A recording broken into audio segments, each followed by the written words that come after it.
भुजगशयनं श्रीपद्मनाभं सुरेशं विश्वाधारं गगनसदृशं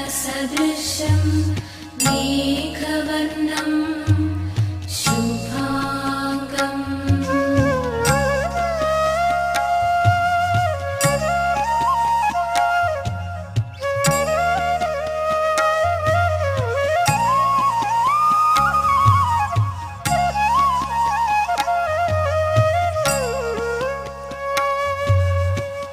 നാരായണം ദേവനാരായണം ലക്ഷ്മീനാരായണം